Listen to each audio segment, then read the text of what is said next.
بسم اللہ الرحمن الرحیم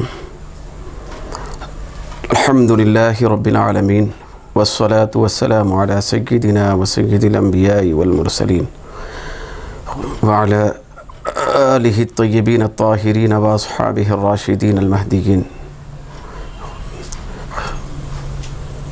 بحمدہ تعالی۔ ہم سب عربی زبان کے قواعد کو سیکھنے اور سکھانے کے لیے یہاں جمع ہے، اور آج بالکل ابتدائی طور پر مجلس درس یہاں سجی ہوئی ہے۔ چھوٹے چھوٹے نونہال بچے اور طلباء میرے سامنے موجود ہیں۔ یہ اللہ تبارک و تعالیٰ کا بہت بڑا کرم ہے، اس کے حبیب صلی اللہ علیہ وسلم کے صدقے میں اس نے ہم سب کو یہ توفیق عطا فرمائی کہ ہم سب مل کر عربی زبان کے مقدس قواعد میں اس کے قوانین، پھر عربی گرامر سیکھنے اور سکھانے کی کوشش کر رہے ہیں۔ یہ ابتدائی مرحلہ ہے۔ پھر میں بھی اپنے پیش نظر چھوٹے چھوٹے بالکل نووارد، بالکل ابتدائی درجے کے جو طلباء و طالبات ہوتے ہیں ان کو پیش نظر رکھ کر جہاں تک ہو سکے اپنی بساط کے مطابق عربی قواعد کو بولنے اور اس کے سلسلے میں گفتگو کرنے اور اس کا درس شروع کرنے اور جاری رکھنے کی کوشش کر رہا ہوں۔ اللہ تبارک و تعالی ہم سب کو عربی زبان کے قواعد سے کما حقہ واقفیت عطا فرمائے۔ عربی زبان یہ ایسی بے مثال بے نظیر زبان ہے کہ اس کے اندر جہاں لسانیت ہے وہاں صداقت بھی ہے، حلاوت بھی ہے، مٹھاس بھی ہے، لذت بھی ہے۔ یہ وہ زبان ہے جس کے ذریعے سے ہم اللہ تبارک و تعالی کی رضا، پھر اس کے حبیب صلی اللہ علیہ وسلم کی خوشنودی حاصل کر سکتے ہیں۔ طول طویل کوئی گفتگو، کوئی تمہید روزانہ کے درس میں نہیں ہوگی، کیونکہ آج کا یہ ابتدائی ہمارا درس ہے۔ تو یہ ابتدائی درس کے موقع پر میں ایسے چھوٹے چھوٹے بچوں کے سامنے یہ دو چار کلمات عرض کر کے جو ایک آسان سے آسان طریقہ کار کے ساتھ میں عربی زبان کے قواعد کو سمجھانے اور ذہنوں میں داخل کرنے، دلوں میں اتارنے کی کوشش کروں گا۔ سب سے پہلے ہمیں چاہیے کہ عربی زبان سیکھنے یا اس کے قواعد کو جاننے کا ہمارا مقصد عظیم کیا ہونا چاہیے۔ میرے بچوں، پھر چھوٹے چھوٹے طالب علموں، پھر میرے سامنے سے ہٹ کر دنیا کے کسی بھی جگہ یا کسی بھی مقام پر بیٹھ کر یہ باتیں سننے والے میرے عزیز طالبوں، یہ بات ہمارے ذہن میں رہنا ضروری ہے۔ یہ مرحلہ درس کا شروع کرنے سے پہلے کہ ہم عربی زبان کو سیکھنے یا اس کے قواعد کو جاننے، پھر اس کے اوپر کوشش کرنے، کما حقہ اس کے اوپر جد و جہد کرنے کا مقصد عظیم اللہ تبارک و تعالیٰ کا پیارا کلام قرآن مجید کو سمجھنا ہے، پھر اللہ کے حبیب صلی اللہ علیہ وسلم کے مبارک فرامین، پھر سرکار دو عالم صلی اللہ علیہ وسلم کے احادیث مبارکہ کو سمجھنے کی کوشش کرنا ہے۔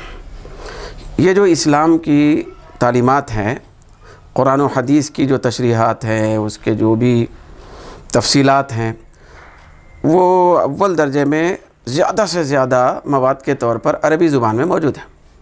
جب تک ہم عربی زبان کو نہیں سیکھیں گے، پھر عربی زبان کے قواعد کو نہیں جانیں گے، تو ہم اسلامی ذخیرے کو یعنی اسلامی ذخیرے کو، اسلامی تعلیمات کو کما حقہ نہیں جان سکتے۔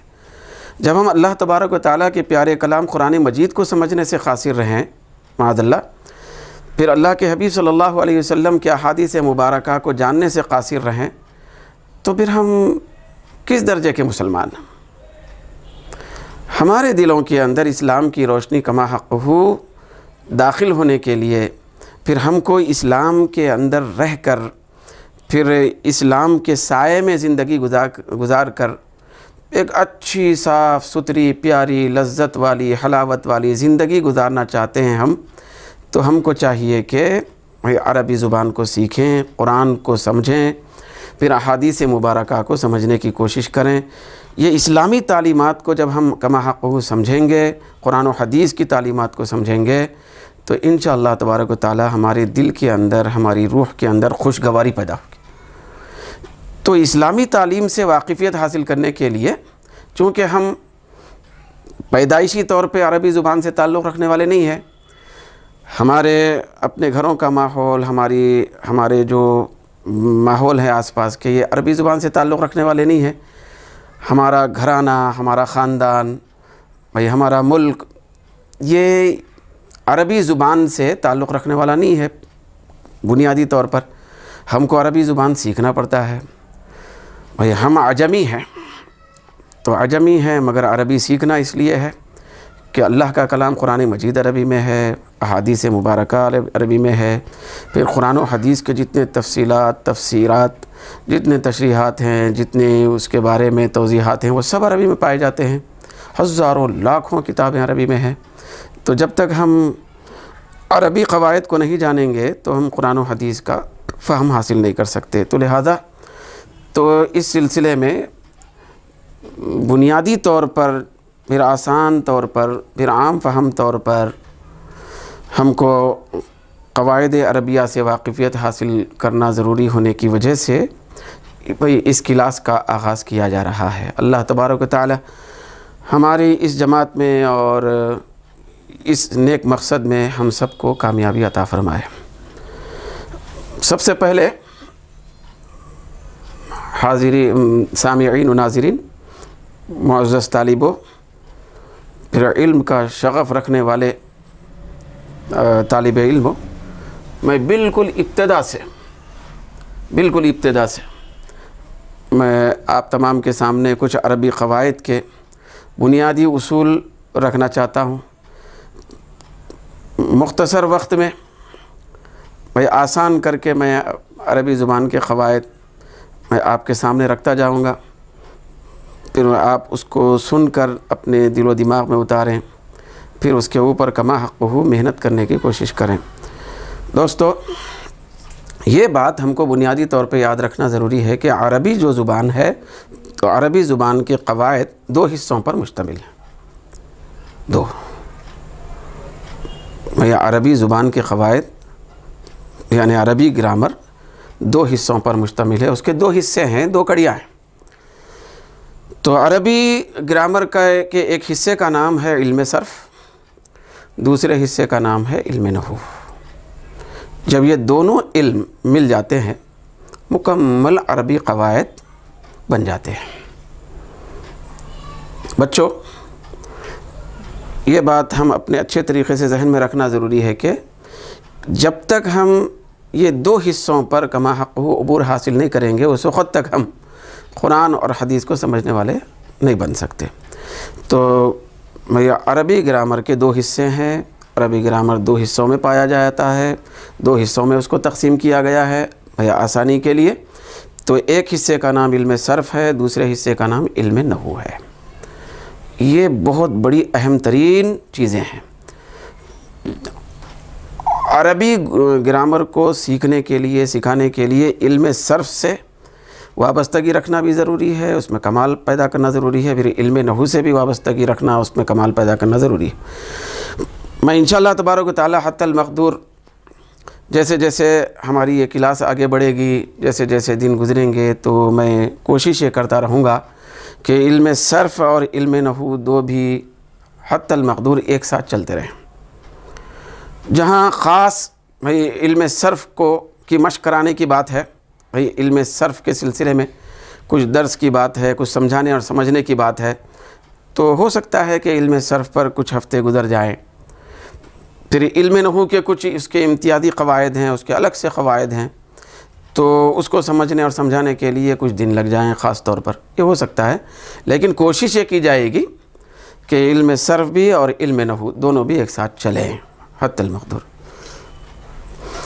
تو سب سے پہلے میں آج کے ابتدائی درس میں اللہ تبارک و تعالیٰ کے پیارے نام سے آغاز کرتے ہوئے میں ایک لفظ کو سمجھانا، ایک چیز کو سمجھانا چاہتا ہوں، وہ ہے لفظ۔ یہ لفظ اگر اس کو ہم عربی زبان میں کہیں گے تو یہ کہیں گے لفظن۔ لفظن، لفظن یہ عربی میں بولا جائے گا، پھر اردو میں اگر بولنا ہے تو لفظ بولیں۔ تو یہ جو کلمہ ہے یہ اردو میں بھی استعمال ہوتا ہے، عربی میں بھی استعمال ہوتا ہے۔ لفظ، یہ لفظ ہی ایک ایسی چیز ہے، ایک ایسا بنیادی عنصر ہے، ایک ایسی ریڑھ کی ہڈی ہے، ایک ایسی جڑ ہے اور ایک بنیاد ہے کہ اسی کے اوپر سارے عربی قواعد کا دار و مدار ہے۔ بچوں، اس لفظ کو ہم ایک بیج کے طور پہ سمجھیں گے۔ ایک بیج ہے، جب کہیں کوئی درخت پودا وغیرہ اگانا مقصد ہوتا ہے تو بیج کو زمین میں بویا جاتا ہے، پھر اسی بیج سے جڑیں نکلتی ہیں، اسی بیج سے پھر وہ ایک درخت وجود میں آتا ہے، اس کے پتے، شاخیں، پھلار سب اس سے وجود میں آ جاتے ہیں۔ سب کا دار و مدار بیج پہ ہوتا ہے، بیج اصل چیز ہوتی ہے۔ تو ایسا سمجھے بچوں کہ لفظ سب سے زیادہ بنیادی اور اصل چیز ہے عربی زبان میں۔ پھر اگر میں یہ کہوں تو غلط نہیں ہوگا کہ ہر زبان کے اندر لفظ کا بہت بڑا دخل ہے۔ لفظ ہی بنیادی چیز ہے، لفظ ہی سے ساری زبان وجود میں آتی ہے۔ ہم زبان سے جو بھی باتیں کرتے ہیں، چاہے عربی میں کہیں یا اردو میں کہیں یا تیلگو میں کہیں یا کسی اور زبان میں کہیں، انگریزی میں کہیں، جو بھی ہم زبان سے نکالتے ہیں وہ سب لفظ ہی ہوتے ہیں۔ انشاءاللہ تبارک و تعالیٰ میں ابھی اس کے بارے میں کچھ میں آپ کے سامنے معروضات رکھوں گا۔ تو لفظ کا بنیادی کردار ہے زبان میں بھی عربی قواعد۔ لفظ کے اوپر پوری زبان ٹکی ہوئی ہے۔ لفظ ہی ایک ایسی چیز ہے کہ اس کے اوپر پورے گرامر کے پورے قواعد، پورے گرامر ٹکے ہوئے ہیں، پوری عربی زبان کا دار و مدار اس پہ ہے۔ تو لہذا سب سے پہلے بچوں ہم لوگوں کے لیے ضروری ہے کہ ہم جڑ کو سمجھنے کی کوشش کریں۔ جڑ سے ہم پھل پھلار اور پتوں تک جانا ہے۔ تو یہ جڑ ہے، بنیاد ہے، اساس۔ تو لفظن کا معنی، اس کا جو بنیادی اصل معنی ہوتا ہے، لفظن کا معنی آتا ہے پھینکنا۔ کیا معنی آتا ہے بچوں؟ پھینکنا۔ لفظن کا معنی یا لفظ کا معنی پھینکنا۔ جیسے کہ کوئی چیز ہم ہاتھ سے اٹھا کے پھینکتے ہیں تو پھینکنا یہ اس کا اصل معنی ہے لفظ کا، یہ حقیقی اصلی اندر کا معنی ہے لفظ کا معنی پھینکنا۔ میں بار بار اس لیے دہرا رہا ہوں بچوں تاکہ بات آپ کے ذہن میں کما حقوں بیٹھ جائے۔ ایک سے دو تین مرتبہ آپ سنیں گے تو انشاءاللہ تبارک و تعالیٰ آپ کے ذہن میں بات بیٹھے گی، پھر جا کے اس کا اعادہ کرنے کے اندر آپ کو سہولت میسر آئے گی۔ تو لفظن کے معنی آتے ہیں پھینکنا، کوئی بھی چیز پھینکنا۔ مگر یہ جو ہماری زبان ہے، ہمارا منہ ہے، ہونٹ ہے، زبان ہے، تو اس زبان سے ہم جب بات کرتے ہیں، میں انشاءاللہ تبارک و تعالیٰ ابھی آپ کے سامنے بتاؤں گا بچوں کہ لفظ کی تعریف کیا ہے۔ تو یہ جو ہم زبان سے بات کرتے ہیں تو دراصل یہ ہمارے دل کے ارادوں کو اپنی زبان کے ذریعے سے باہر پھینک رہے ہیں۔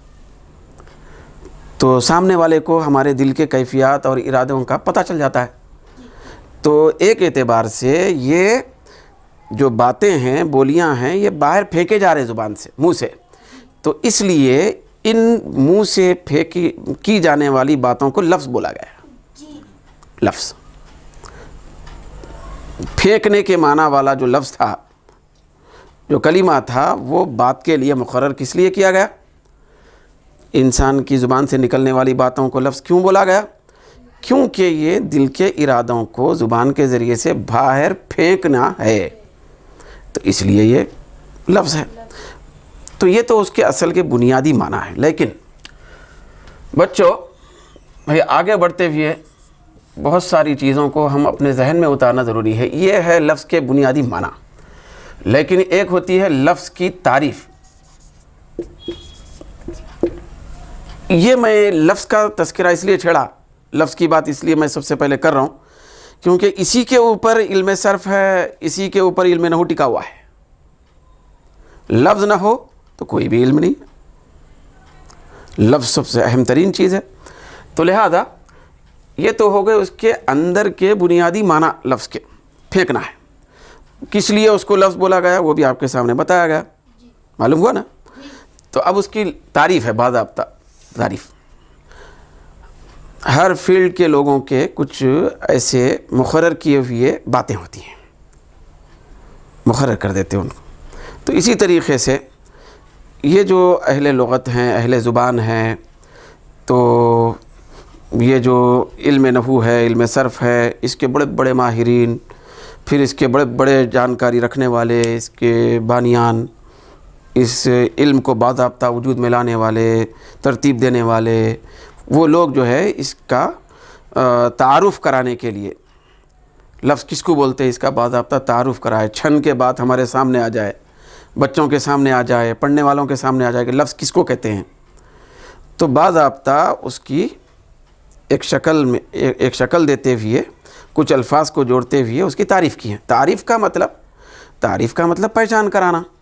مطلب یہ ہے کہ اگر میں آپ کے سامنے یہ بولوں گا کہ لفظ ہے، یہ لفظ ہے، تو آپ کو پتہ نہیں ہے کہ لفظ کس کو کہتے ہیں، کس چیز کا نام ہے لفظ۔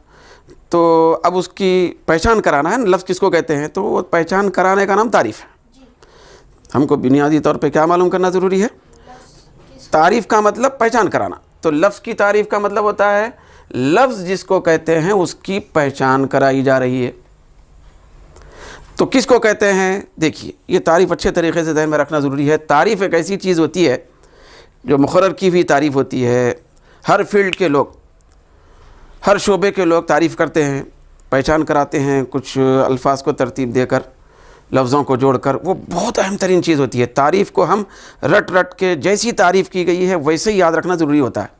اس کے اندر اگر کمی بیشی ہو گئی، تعریف کے الفاظ کے اندر، اس کے حروف کے اندر اگر تھوڑا سا فرق ہو گیا تو وہ تعریف نہیں ہو سکتی، شناخت ہمارے اندر صحیح نہیں آ سکتی، اس کی پہچان نصیب نہیں ہو سکتی۔ تو لفظ کی تعریف کیا دیکھیے بھائی، لفظ کی تعریف یہ دیکھیے، لفظ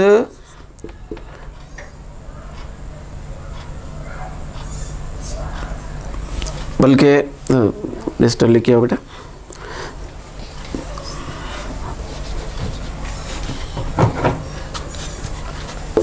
اس کو میں ذرا تھوڑا سا آسان کر کے آپ کے سامنے بیان لکھوں گا۔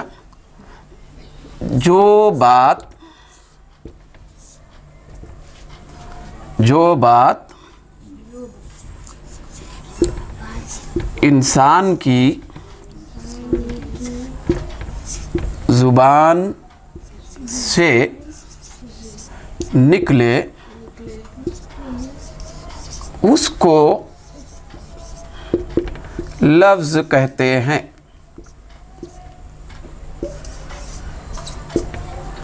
معلوم ہو گیا نا؟ جی۔ جو بات انسان کی زبان سے نکلے اس کو لفظ کہتے ہیں۔ یہ ہو گئی لفظ کی تعریف، لفظ کی پہچان حاصل کرنے کا یہ ذریعہ ہے تعریف۔ کس کو کہتے ہیں لفظ؟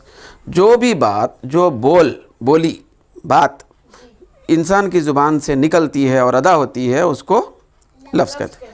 مگر اس تعریف کو سمجھنا ضروری ہے، ابھی ہم سمجھے نہیں۔ تو بچوں اس تعریف کو ہم اس طریقے سے سمجھیں گے تاکہ بات ذہن میں بیٹھ جائے۔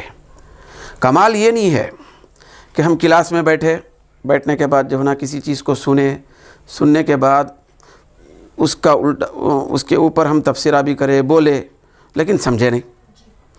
تو جب تک ہم کو کوئی چیز سمجھ میں نہ آئے تو اس کا سننا، اس کا بولنا، اس کے بارے میں کوشش کرنا، وہ سب رائے گاں چلے جاتا ہے۔ سمجھنا ضروری ہے۔ سمجھنے کے لیے میں یہ چیزیں آپ کے سامنے لکھ رہا ہوں۔ یہ ہم کو لفظ کی تعریف سمجھنا ہے۔ اب دیکھیے یہاں پہ میں لکھ رہا ہوں۔ بچوں سب سے پہلے دیکھیے تعریف کو اگر ہم غور سے دیکھیں گے تو یہ چیزیں، یہ خاکہ ہمارے سامنے آ رہا ہے، وہ ہے انسان۔ میں یہاں پہ نمبر 1 کے تحت میں یہ لکھ رہا ہوں۔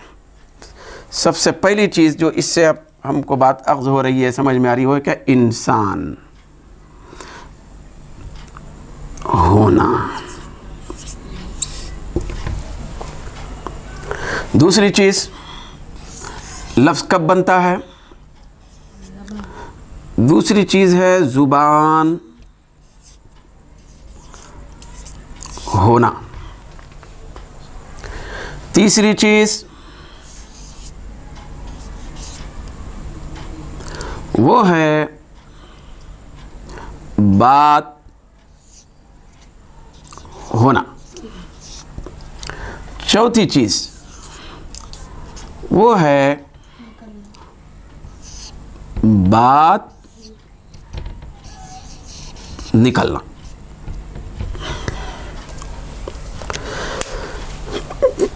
کہ اے طالبان علم، بچوں یہ بات ذہن میں رکھنا ہے، یہ جو 4 چیزیں میں نمبر وار لکھا ایک کے بعد ایک سلسلے سے، تو اس کے اندر کی یہ 4 چیزیں جب پائی جاتی ہیں تو لفظ کی تعریف مکمل ہوتی ہے۔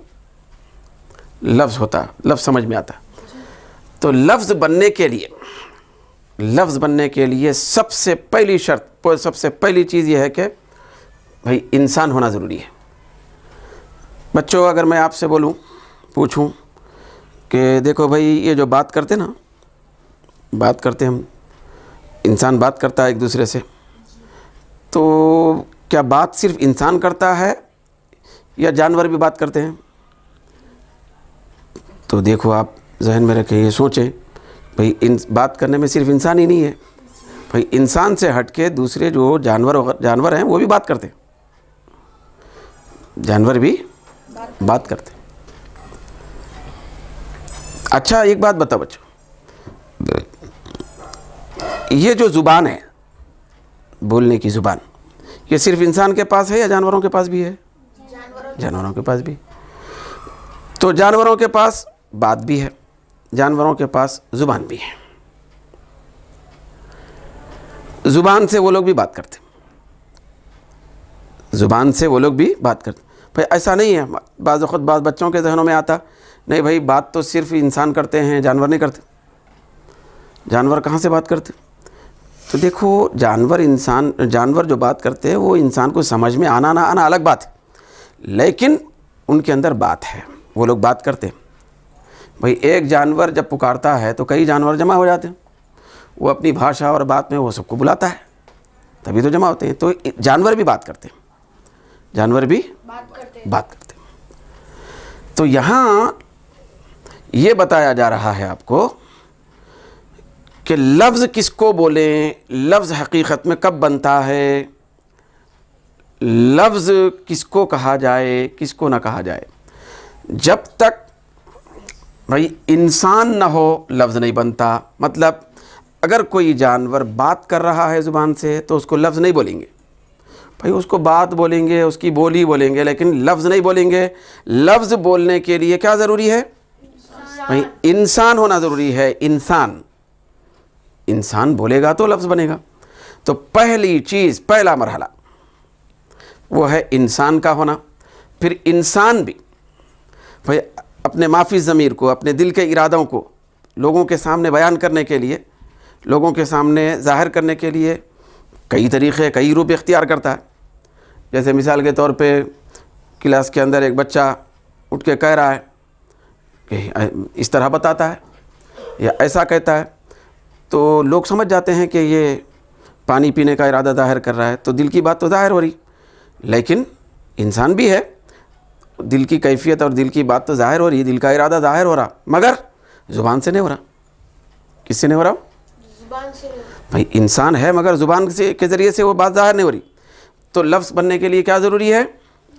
پہلے نمبر پر انسان ہونا، دوسرے نمبر پر انسان کی زبان سے ظاہر ہونا، وہ بات زبان ہونا، تیسرے نمبر پر اب دیکھیے زبان سے بھی انسان کی کئی چیزیں نکل سکتی ہیں، جیسے ہم لوگ بیر کھاتے ہیں اور کھجور کھاتے ہیں تو اس کی گھٹلیاں زبان سے باہر پھینکتے ہیں، نکلتے ہیں، جھڑ کے نکلتے ہیں، تو اس کو لفظ تو نہیں بولیں گے نا، نہیں بولیں گے۔ تو انسان کی زبان سے کوئی اور چیز نہیں بلکہ بات نکلنا، بولی نکلنا، پھر وہ بولی باضابطہ انسان کے منہ میں اٹکی بھی نہیں رہنا چاہیے، بولی زبان میں، بلکہ دوسروں کے سامنے اس باہر آ جانا ہو، وہ ارادہ زبان کے ذریعے سے دل کی کیفیت باہر بھی آ جانا، دوسرے لوگوں کو اس سے واقفیت بھی ہو جانا زبان کے ذریعے سے، دل کے ارادوں کی واقفیت، تو یہ بات باہر بھی نکلنا، خالی زبان میں رکھ لے کے بیٹھے، منہ میں رکھ لے کے بیٹھے بات کو، اپنے ارادوں کو دل میں رکھ لے کے بیٹھے، پھر وہ زبان کے حد تک محدود کر کے رکھ دیے تو اس کو بھی لفظ نہیں بولیں گے۔ تو لفظ 4 مرحلوں کے بعد بنتا، کتنے؟ 4 سیڑھیوں کے بعد لفظ بنتا۔ پہلی سیڑھی کیا ہے؟ انسان ہونا ضروری ہے، دوسری سیڑھی کیا ہے؟ زبان ہونا ضروری ہے انسان کی، پھر انسان کی زبان سے بات ہونا ضروری ہے، کوئی اور چیز نہیں، پھر وہ بات نکلنا ضروری ہے باہر۔ یہ 4 مرحلے جب ختم ہو جاتے ہیں تو لفظ کہلایا جاتا ہے، اس کو کیا کہتے ہیں؟ تو اب میں آپ کے لیے بچوں، اب میں اپنی بات کو ختم کرنا چاہتا ہوں، لیکن تھوڑا سا امتحاناً یا آزمائشی طور پر کچھ باتیں آپ سے میں کہہ رہا ہوں، یہ جو ابھی پڑھی گئی اور لکھی گئی باتیں ہیں۔ بچوں بتاؤ بھئی، اگر کوئی کتا اپنی زبان سے پکار رہا ہے تو اس کو لفظ کہا جائے گا؟ نہیں کہا جائے گا؟ نہیں کہا جائے گا۔ کیوں؟ اس لیے کہ بات تو کر رہا ہے لیکن انسان نہیں ہو، کیا نہیں ہے؟ انسان نہیں ہے۔ اچھا ٹھیک ہے بچوں، بھئی انسان تو ہے لیکن وہ اپنے دل کے اندر چھپی ہوئی بات کو ہاتھ کے ذریعے سے ظاہر ہاتھ کے ذریعے سے، اشارے کے ذریعے سے وہ ظاہر کر رہا ہے، تو اس کو لفظ بولیں گے؟ نہیں بولیں گے؟ کیوں نہیں بولیں گے؟ انسان تو ہے نا بھائی، انسان ہے مگر زبان استعمال نہیں ہو رہی، زبان نہیں ہے، زبان کے ذریعے سے ہونا نا بات، دل کی کیفیت کا اظہار زبان کے ذریعے سے ہونا، تب کہیں جا کے لفظ بنتا۔ تو انسان بھی ہو اور انسان کی زبان بھی ہو، پھر زبان سے نکلنے والی ہر چیز نہیں، انسان کی زبان سے تھوک بھی نکلا، انسان کی زبان سے کوئی چیز اور نکل رہی تو اس کو لفظ نہیں کہا جائے گا۔ ہر انسان کی زبان سے ہر نکلنے والی چیز کو لفظ نہیں بولیں گے۔ کب تک؟ جب تک کہ وہ بولی اور بات نہ ہو، نکلنے والی چیز بولی، تو یہ بولی اور بات انسان کی زبان سے باہر جب نکلیں گی تو وہ لفظ کہلائے جائیں گے۔ تو جب انسان وہ بولی اور بات اپنی زبان سے باہر ڈال دیتا ہے، باہر ظاہر کر رہا ہے، لوگوں کے سامنے کہہ رہا ہے اور بولی کو بات ظاہر کر رہا ہے، تو وہ ایک اعتبار سے وہ پھینک رہا بھئی اپنے دل کے ارادے کو، اس لیے اس کو لفظ بولا گیا۔ تو یہ باضابطہ یہ جو تعریف آپ کے سامنے لکھ کر بتائی گئی ہے کہ لفظ کی تعریف کیا ہے، لفظ کی پہچان کیسے حاصل کریں ہم، تو یہ تعریف اچھے طریقے سے یاد رکھنا۔ تعریف کے اندر کے ہر حرف کو جیسا لکھا گیا ہے ویسے ہی یاد کرنا، یاد رکھنا ضروری ہے، ورنہ تعریف ناقص ہو جاتی ہے، تعریف خراب ہو جاتی ہے۔ جب ہم پہچان کی چیز کو اگر ہم غلط طریقے سے جانیں گے تو ہم کو صحیح پہچان حاصل نہیں ہو سکتی۔ تو جو بات انسان کی زبان سے نکلے اس کو لفظ کہتے ہیں، یعنی انسان ہونا ضروری، زبان ہونا ضروری، پھر وہ بات ہونا ضروری ہے اور وہ بات نکلنا ضروری ہے۔ یہ 4 مرحلوں کے بعد لفظ بنتا ہے۔ پھر اسی لفظ کے تحت میں علم نحو بھی آتا ہے اور علم صرف بھی آتا ہے۔ بھئی اللہ تبارک و تعالی ہم سب کو کما حقہ عربی قواعد کو سمجھنے اور سمجھانے کی توفیق عطا فرمائے۔ وما علینا الا البلاغ۔